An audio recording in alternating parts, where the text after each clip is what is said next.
السلام عليكم ورحمة الله وبركاته حبايب قلبي، طبعا وحشتوني. هتكلم معاكم في فيديو النهاردة عن توقعات برج الميزان للأسبوع الرابع من شهر إبريل يا برج الميزان. طبعا زي ما احنا ما متعودين هفتح على طاقتك انت الأول، اوكي، وبعد كده هفتح على طاقة الشخص اللي انت بتفكر فيه، حبيب، شريك، كراش، عامة هنشوف طاقة تفكيره تجاهك ايه، خطواته ومشاعره.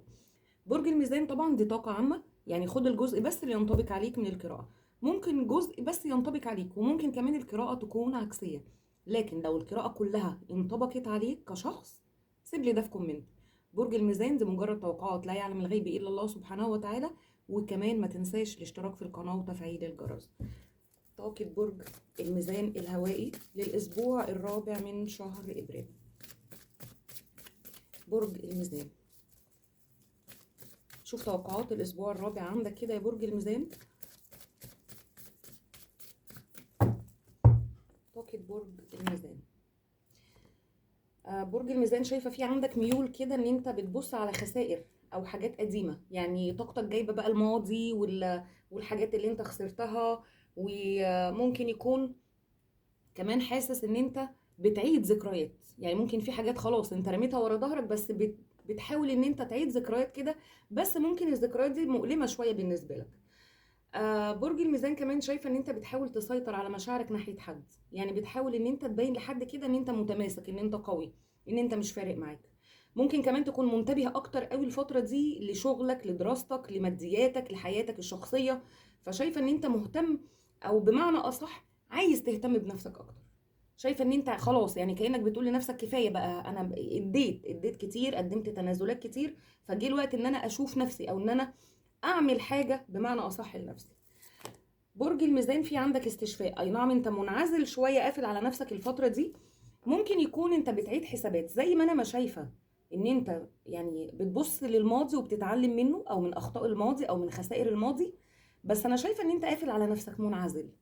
وممكن كمان يكون في عندك عرض صحي، فقافل على نفسك، عايز تعمل استشفاء وفي نفس الوقت عايز تبعد عن يعني الناس اللي حواليك، وتعيد حساباتك بقى، انت عايز تطلع للناس واحد جديد. شايفه ان انت بتخطط لحاجات جديده او خطوات جديده عندك يا برج الميزان. لكن في عندك استشفاء، يعني لو فعلا في عرض صحي عندك، في عندك خطوات متعلقه باستشفاء. وكمان في حاجه، موضوع التعب اللي عندك ده او العزله اللي انت دخلت فيها دي هتبين لك حقيقه ناس. يعني انا شايفه كمان في طاقه تفكيرك كده انت ممكن تكون في الازمه اللي انت بتمر بيها دي بتقول لنفسك، يعني انا عرفت مين وقف جنبي ومين ما وقفش جنبي. شايفه ان انت كده بتخطط ان انت ممكن تخرج ناس من حياتك، او ممكن ان انت تقفل على نفسك شويه. وفي ناس ظهرت على حقيقتها في الازمه اللي انت فيها او في العرض الصحي اللي انت فيه، او بمعنى اصح لما انعزلت حسيت كده اني كنت منتظر اهتمام من حد او اتصال من حد، ما لقيتش ده حصل. فشايفه ان انت كده كأن في ناس وضحت على حقيقتها اتجاهك. برج الميزان انت عايز تاخد قرار سريع اتجاه مين؟ يعني انا شايفه كده ان انت خلاص عايز تواجه حد، او ممكن يعني انت في موضوع سكت عليه كده، ويجي الوقت اللي انت بتقول لنفسك لا ده انا هرجع تاني، هقف على رجلي وهرجع تاني اقوى من الاول. الناس اللي كانت مستنيه سقوطي او تعبي، لا ده انا هرجع للناس دي وبقوه وهبين لهم ده. فمن الواضح كده ان انت بترتب ان انت تظهر لناس بقوتك، وفي نفس الوقت برضو انت عايز تواجه، يعني انت عايز تواجه حد، وحد بعنف. ممكن الحد ده ظلمك، ممكن الحد ده اثر في طاقتك، لكن انا شايفه في عندك خطوات متعلقة بمواجهة، بس انت مستني المواجهة دي بعد ما تعمل استشفاء من حاجة معينة. برج الميزان في عندك مبلغ، ممكن المبلغ ده متعلق برقم 5، يعني ممكن يكون 500 5000 الله أعلم. آه المبلغ دوت، يعني مش هقدر اقول لك ان المبلغ ده في خلال الاسبوع الرابع، بس في خطوات مبلغ او انت هتمتلك مبلغ ممكن فيه رقم 5. يعني ممكن دوت مع النص التاني من ابريل، او ممكن في الاسبوع الاخير، او ممكن مع بداية شهر مايو، في مبلغ هتستلمه يا برج الميزان. ممكن المبلغ دوت يعني حقوق ليك متأخرة، ممكن نفقة، ممكن، بس أنا شايفة حاجة كانت متأخرة، يعني حاجة أنت ممكن بذلت مجهود لغاية ما هتمتلك المبلغ دوت. برج الميزان في عندك عرض زواج، في عندك عرض زواج، بس ممكن يكون عرض الزواج ده في حاجة أنت متردد فيها شوية. يعني عرض الزواج ده ممكن يكون الشخص ده ممكن يكون متزوج او اصغر منك في السن، او في اختلاف ما بينك وما بينه في الجنسيات، بس في اختلاف في حاجه. فانت ممكن يعني هتفكر في الموضوع شويه، او بمعنى اصح يعني النقطه دي اللي فيها اختلاف ما بينك وما بين الشخص ده، شايفه ان انت كده هتاخد قرار، يعني هتقعد تفكر شويه وبعد كده هتاخد قرار مصيري. لكن اوريدي في عندك عرض متعلق بالتين اوف كاب، في عندك عرض زواج، او ممكن هيبقى كلام ما بينك وما بين اطراف على شخص ممكن عايز ان هو يرتبط بيك او يرسم علاقه. طيب ممكن تقولوا لي هل الشخص ده انت في علاقه معاه في الوقت الحالي او انت مرتبط بيه؟ لا، الشخص ده انا شايفه ان هو جديد، يعني ممكن يكون شخص جديد لسه يعني انت عارفه من قريب، او ممكن هيجي لك عن طريق حد. تمام، لان انا شايفه فيه اعجاب وفي نفس الوقت هيقدم لك عرض زواج او ترسيم. يعني العلاقه دي مش هقدر اقول ان هي بقالها شهور ولا بقالها سنين ولا الكلام دوت. برج الميزان، طاقتك فيها عصبيه جدا جدا، في وضع معلق عندك كمان ممكن في العمل موترك.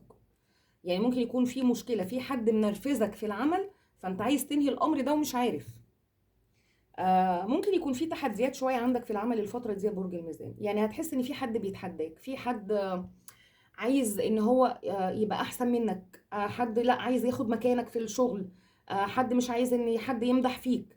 فانا شايفه في امر في العمل عندك في يعني موترك، وفي نفس الوقت انت صامت، يعني بتبص للاشخاص دول وعارف ان الشخص ده بيتحداك، او الشخص ده بيتكلم عليك، الشخص ده ممكن عايز يوقعك، او الشخص ده عايز ياخد مكانك، او هو عايز ينجح قبليك، وانت صامت. بس انت يعني متعصب، يعني كأنك عايز تعرف ليه هو بيعمل كده، ومستني الوقت المناسب اللي انت هتواجهه فيه يا برج الميزان. الشخص دوت ممكن الشخص ده يكون برج ترابي، يعني ممكن يكون الشخص ده بيتحداك في العمل، عايز ياخد مكانتك، او ممكن يكون عايز يبقى احسن منك في العمل. لكن انا عايزه اقولك ان انت ممكن هيبقى في مواجهه ما بينك وما بين الشخص ده. الشخص ده ممكن يكون يا سوريا جدي يا عذراء.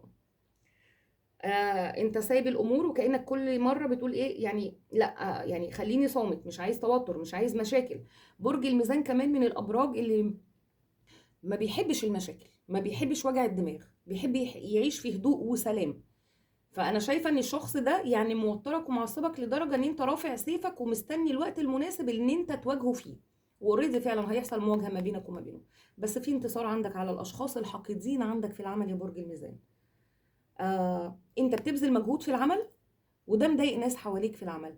عايزه اقول لك على حاجه كمان، ممكن يكون في شخص انت يعني في قطيعه ما بينك وما بينه في العمل، او مش قطيعه، خلاص انت حطيت حاجز ما بينك وما بين الشخص ده، حسيت ان هو آه في عنده نظرات حسد، او حسيت ان الشخص ده بيحقد عليك، فانت قطعته، او بمعنى اصح بعدت عنه. عايزه اقول لك ان الشخص ده هيحاول ان هو يرجع العلاقه تاني ما بينك وما بينه، او هيحاول يرجع الميزان تاني ليه، لان شايفه ان هو انت بدات تتعامل معاه بغموض، والشخص ده هيبدا عايز يعيدك تاني ليه. برج الميزان، الناين اوف سورد، انت ما بتنامش من كتر التفكير. طيب انت ما بتنامش من كتر التفكير ليه؟ بسبب ده. يعني من الواضح كده ان انت الايت اوف كاب والتاور والناين اوف سورد، انت ما بتنامش من كتر التفكير من علاقه فيها يعني حد انت انفصلت عنه، او بمعنى اصح علاقه فيها بعد، شخص سابك ومشي، اداك ظهره، انت لسه مستني من الشخص ده حاجه، مستني رد فعل، مستني اعتذار، مستني رجوع.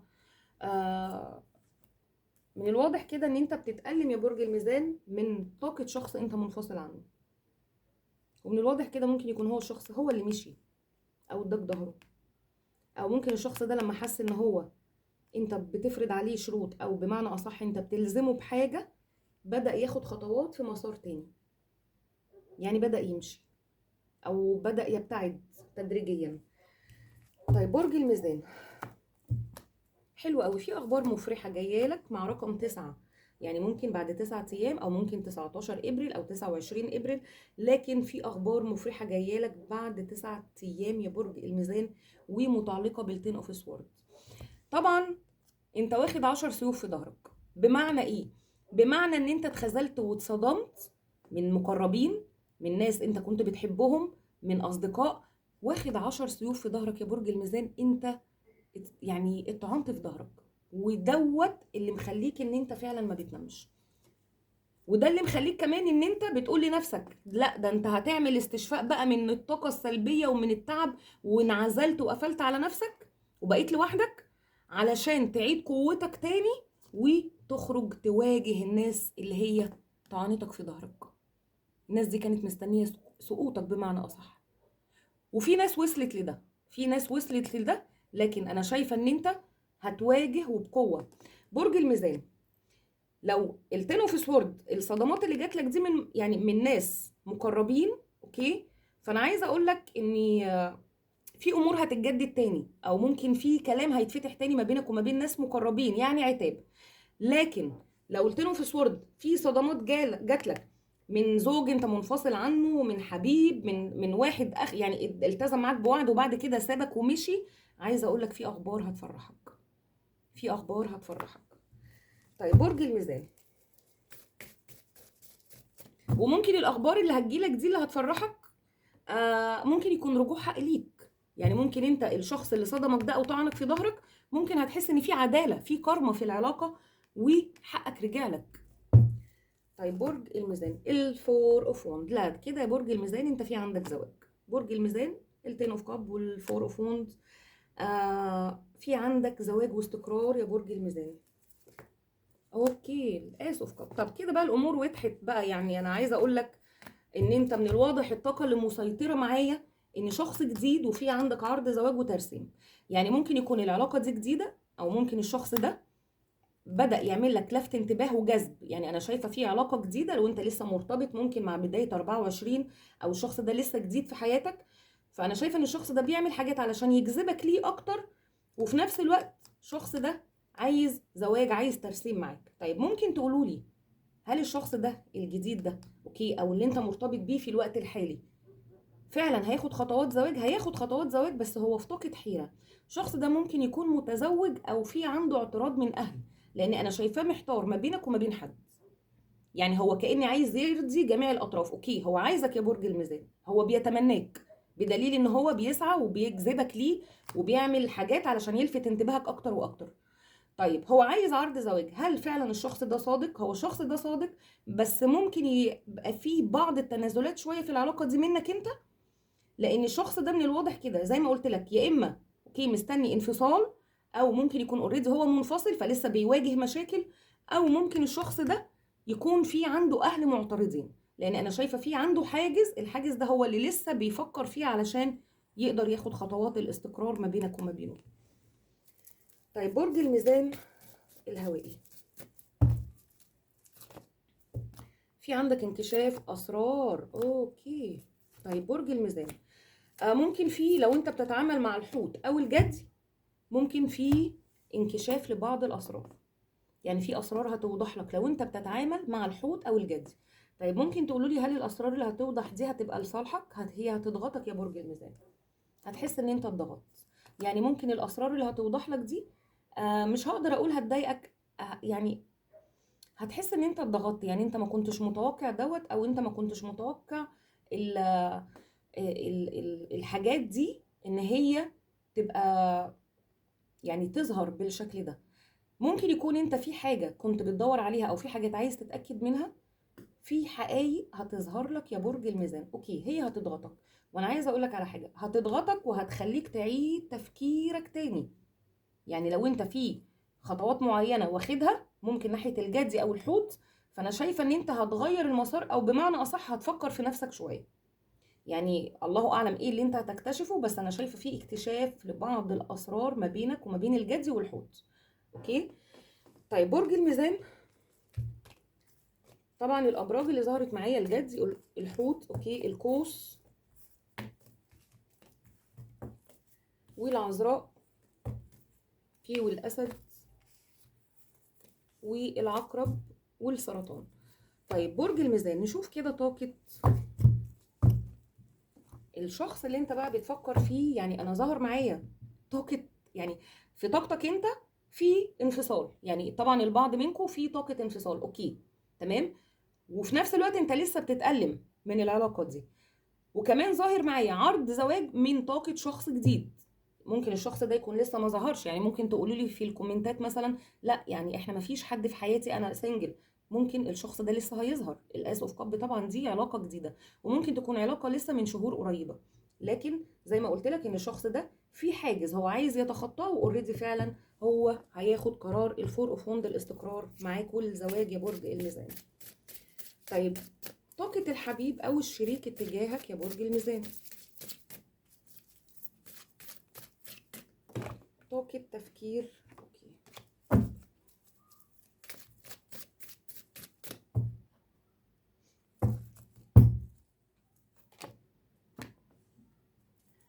برج الميزان، انت بتتعامل مع حد مشهور، او ممكن شخص فيه عنده سلطة قيادي، بيدير حاجة.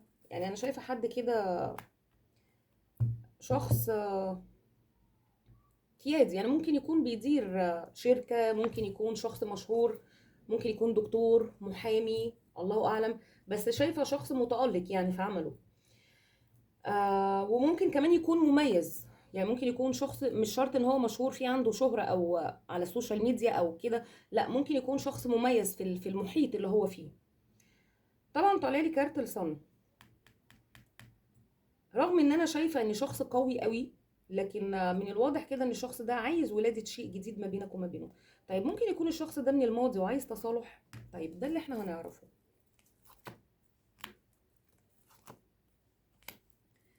برج الميزان، الشخص دوت ممكن يكون ظاهر في حياتك جديد، او يعني مش هقدر اقول ان دي طاقة منفصلين او متزوجين منفصلين، الله اعلم، بس انا شايفة دي طاقة شخص ممكن جديد، والعلاقة ما بينك وما بينه اون اوف، يعني بيبعد وبيقرب. وممكن كمان يكون الشخص ده ساعات بتحس ان هو بيتعامل بجمود معاك، وساعات بيلتزم الصمت، بيختفي، ما بتعرفش رد فعله، ما بتعرفش هو عايز ايه بالظبط. لكن انا عايزة اقول لك ان الشخص ده عايز ياخد فعلا خطوة تجاهك، رغم ان انا شايفه ان هو مجمد قلبه في قرار او في حاجه معينه ناحيتك، لكن الشخص ده عايز ولاده شيء جديد. الشخص ده يا اما عايز بدايه فيها ترسيم معاك، او تصالح ورجوع ما بينك وما بينه. طيب الشخص دوت على من الواضح كده ممكن يكون مسافر، او انت مستنيه ان هو يرجع من سفر، او ممكن يكون انت من بلد او هو من بلد، بس في فرق مسافات ما بينك وما بينه يا برج الميزان. طبعا ظاهر معايا طاقه الدلو، الستار، ظاهر معايا طاقه الدلو، وظاهر معايا كمان الاسد. طيب طاقة تفكير الشخص ده، هو ليه بيتعامل معاك بجمود كده زي ما انا ما شايفة؟ برج الميزان، ممكن كمان العلاقة دي يكون فيها طرف ثالث. الشخص ده العلاقة دي فيها طرف ثالث، فالشخص ده من الواضح كده هو عايز الميزان في حياته، عايز اجواء فيها رومانسية، فيها حب، في ولادة شيء جديد ما بينك وما بينه. بس انا شايفة ان ممكن يكون موضوع الطرف الثالث ده هو اللي عمل خلل في العلاقة ما بينك وما بينه.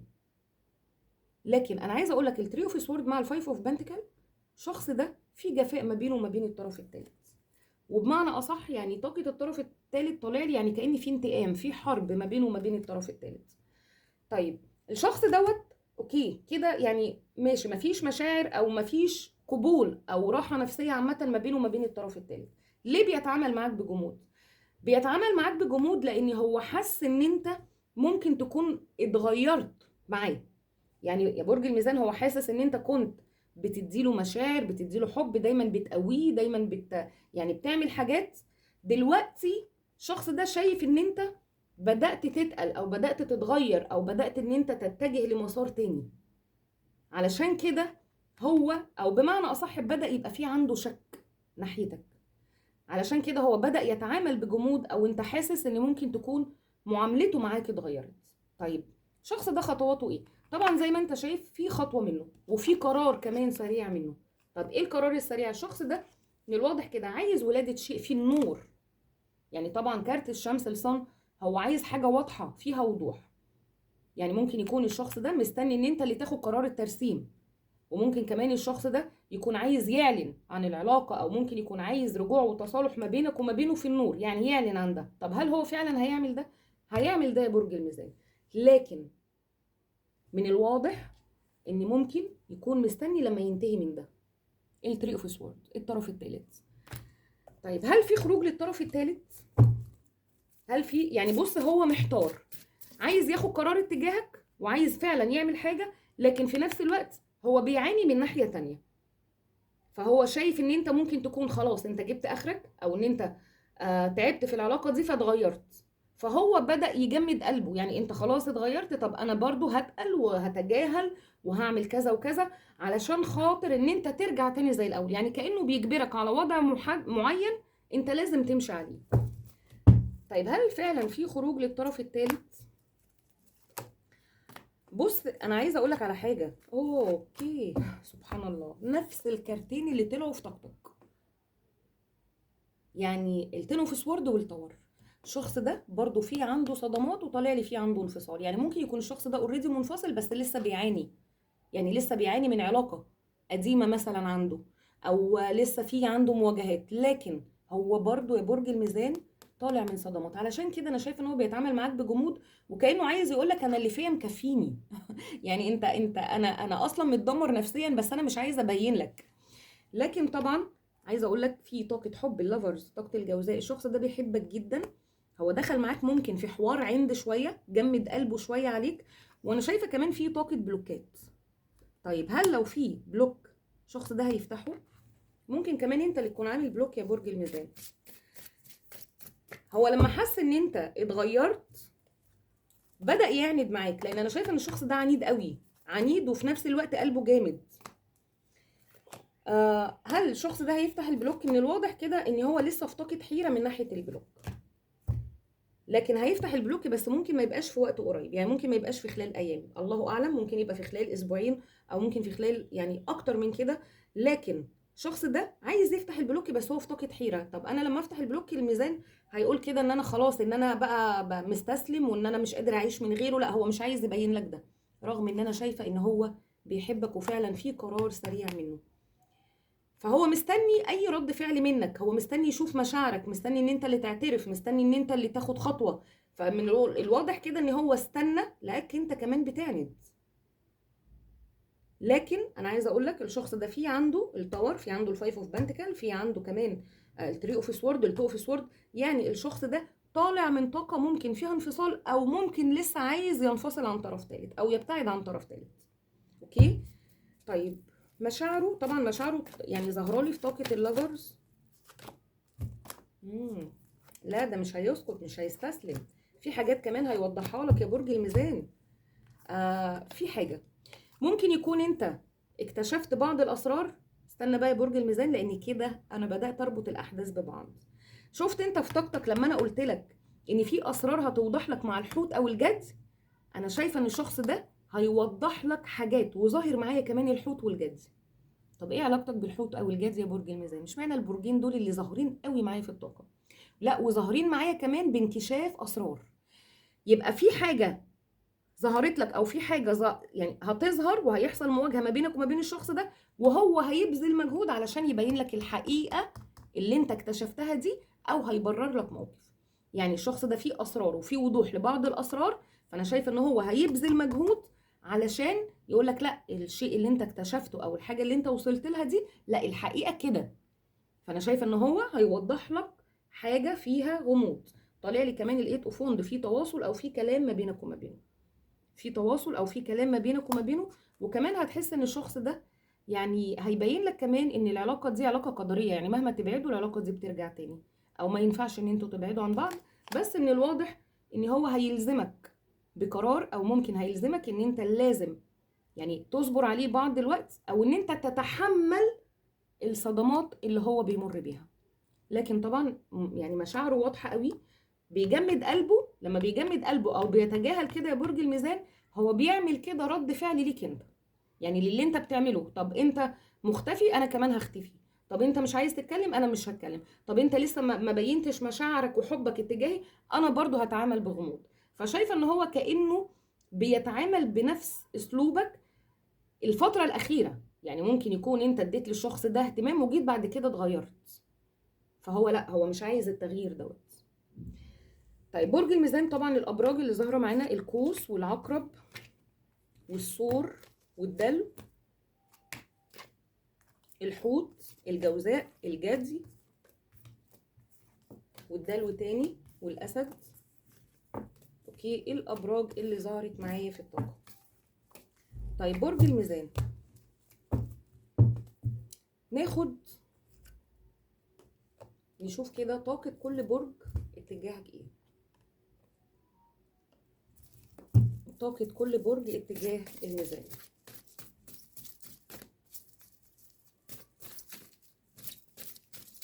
طيب نبدأ بالحمل. في تصالح، في رجوع، وممكن يكون في ولادة علاقة جديدة ما بينك وما بين الحمل. طيب الثور، شايفة في تطور او في مرحلة جديدة ما بينك وما بين الثور. يعني لو مثلا انت في علاقة مقفول عليها ما بين او في السر او لسه ما اترسمتش، شايفة ان الامور هتتطور للافضل ما بينك وما بين الثور. الورلد، هتطلعوا للعالم سوا، يعني هتخرجوا من دايرة مغلقة لحاجة افضل. يعني ممكن العلاقة هتترسم، ممكن هتعلنوا عن العلاقة، او ممكن هيبقى في نقلة ما بينك وما بين الثور. طيب ايه الجوزاء؟ الفور اوف كاب. من الواضح كده ان الجوزاء زعلان منك، او يعني شايفه ان هو عايز يعاتبك او عايز له يعني يلومك في امر معين. طيب ايه السرطان؟ شايفه ان السرطان بيتعامل معاك بقوه شويه الفتره دي، او هتحس ان هو بيتعامل معاك بقوه شويه او سيطره، عايز يبقى مسيطر. طيب ايه الاسد؟ ممكن هتحس ان في جفاء شويه من الاسد يا برج الميزان، او ممكن هتحس ان الاسد قافل على نفسه شويه، غامض، بيتعامل بغموض في حاجات كتير مش قادر يوضحها، ما بيتكلمش كتير. وفي نفس الوقت برضو هتحس ان هو بيتعامل معاك بجفاء، بخيل في مشاعره، او ممكن بيتكلم بالعافيه، مش عايز يتواصل. لكن هتحس فيه بخل شويه من الاسد الفتره دي. طيب ايه العذراء؟ شايفه ان العذراء كمان هيظهر لك ان هو شخص مسؤول. العذراء عايز يبين لك ان هو شخص مسؤول، ان هو شخص يعتمد عليه، وفي نفس الوقت ان هو شخص ناجح، في عنده ماديات، في عنده عمل، في عنده يعني اكتر حاجه هيركز عليها العذراء ان هو هيبين لك ان هو لا، شخص مسؤول ويعتمد عليه. طيب ايه الميزان مع الميزان؟ ممكن يكون في مواجهه واخد حق. الميزان مع الميزان، في طرف فيكو عايز يواجه وياخد حق من التاني. طيب ايه العقرب؟ ممكن في رجوع او خطوات فيها رجوع ما بينك وما بين العقرب. القوس، طبعا شايفه ان العلاقه قدريه ما بينك وما بين القوس. طب ممكن تقولوا لي يعني ايه قدريه؟ يعني العلاقه دي مش هتنتهي، طبعا الله اعلم، لكن العلاقه ما بينك وما بين القوس يا برج الميزان مهما بتبعدوا انا شايفه ان العلاقه دي بترجع تاني. طيب الجدي، ممكن هتحس ان الجدي كده رجعي شويه الفتره دي، بيتعامل بقى ان هو شخص ملتزم، ان هو في يعني شخص ملتزم كمان بالعادات والتقاليد والاصول. يعني ممكن كل حاجه يقول لك لا انا مش عايز اتخطى العادات والتقاليد والاصول، لا ده ينفع وده ما ينفعش، لا انا هعمل كذا ومش هعمل كذا. هتحس كمان ممكن ان في طاقه غيره من الجدي او شك، وهتحس كمان ان هو بيفكر بعادات زمان شويه. فانا شايفه ان الجدي هيستخدم معاك حاجه كده متعلقه بالعادات والتقاليد والاصول. طيب الدلو، التين اوف سورد. شايفه ان الدلو بيتألم يا برج الميزان. ممكن يكون في صدمات كتير عند الدلو، وممكن يكون في فراق ما بينك وما بين الدلو، علشان كده هو في الطاقه دي. لكن انا عايزه اقول لك الدلو بيتألم جدا، وممكن يكون الله اعلم دي كارما، يعني انت اتظلمت من الدلو فده اللي حاصل معاه، وممكن العكس، وممكن العكس. طيب الحوت، تمبريانس، حلو قوي، في اجواء فيها رومانسيه وتوازن وحب ومشاعر ما بينك وما بين الحوت. يعني شايفه ان في امور فيها توازن، ممكن كمان يكون اعتراف. يعني انت لو لسه بتتعامل مع الحوت جديد والعلاقه مثلا انت لسه مش عارف نوايا ايه، عايزه اقول لك ان الامور هتزدهر ما بينك وما بين الحوت قوي، وهيبقى فيها مشاعر، وممكن كمان يكون رجوع. طيب برج الميزان، ناخد لك رساله، ناخد لك رساله ليك انت للأسبوع الرابع من شهر إبريل. رسالة برج الميزان الهوائي. يا سلام، والله كارت بصراحة انت تستحقه، يعني بعد الطاقة اللي انا شفتك فيها انت تستحق الرسالة دي. راحة نفسية طالع لك. بص يعني سبحان الله، الرسالة بتقولك ابتعد عن الحزن والدراما. لا مش انا لسه بقولك في طاقتك انت منعزل وقافل على نفسك، بتعيد هيكلة نفسك من اول وجديد، وهتكتشف ناس حواليك، مين اللي وقف جنبك ومين اللي ما وقفش جنبك. الرسالة كأنها تحذير ليك، بتقولك ابتعد عن الحزن والدراما واسعى إلى السلام والهدوء.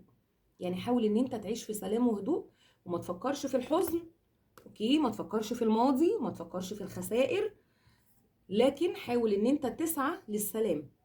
امشي وتنفس بعمق لتستمتع بالصفاء الذهني.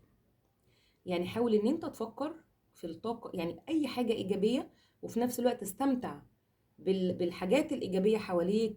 ان انت حققت نجاح، ان انت اشتغلت، كسبت شيء معين، او ان انت في عندك صديق مخلص. يعني فكر في الحاجات اللي هي فيها ايجابيات حواليك يا برج الميزان.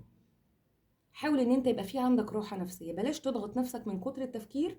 والرسالة بتقولك امشي وتنفس بعمق. طيب برج الميزان، نشوف نصيحة الملائكة لك ايه. نصيحة الملائكة لبرج الميزان. الملائكة بتقولك حاول ان انت تتأكد قبل ما تاخد اي قرار. يعني حاول ان انت تحصل على معلومات. من الواضح كده ان ممكن انت عايز تاخد قرار اتجاه حد، بس لسه انت مش متأكد ان انت تاخد القرار ده او لا. لا، النصيحة كمان بقى بتقولك حاول ان انت تتأكد، تجمع معلومات اكتر، وبعد كده خد القرار. الملائكة كمان بتقولك اتركه، ليت جو. يعني لو انت في شخص سام في حياتك، او سواء بقى مقرب، صديق، حبيب، ايا كان، الملائكة بتقولك اتركه. وزي ما انت ما شفت طبعا، يعني انا طالع لي فيه عندك بدايات، وطالع لي فيه عندك كمان عرض زواج. طيب الاوركل رومانس هتقولك ايه؟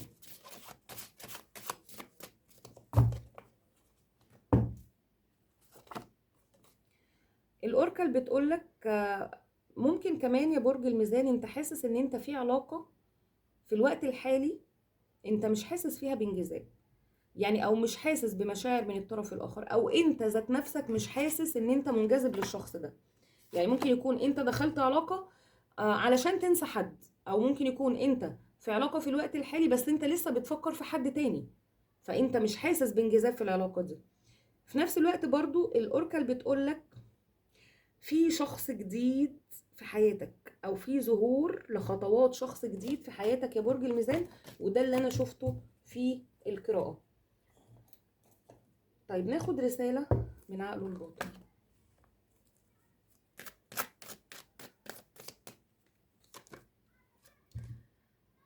هو عايز يقولك انا بفكر فيك ليل ونهار، ذكرياتك لا تتركني ابدا. يعني معنى كده ان الشخص ده الذكريات اللي بينك وما بينه محوطاه، هو مش قادر ينسى الذكريات اللي ما بينك وما بينه. طيب نشوف كده الشخص ده شايفك ازاي. يا ترى الشخص ده شايفك ازاي، او ايه الصفة اللي هو شايفك بيها بمعنى اصح.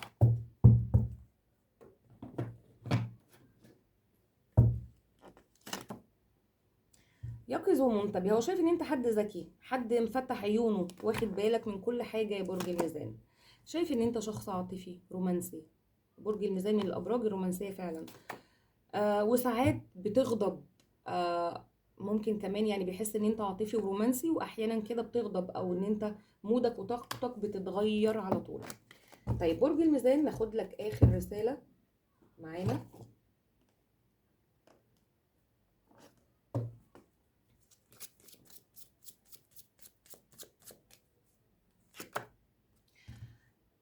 برج الميزان طالع لك تحذير من النزاعات القاسية او الحجج.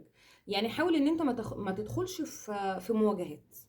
يعني الرسالة بتقول لك تحذير ان انت ما تخشش في نزاع مع حد، او حجج.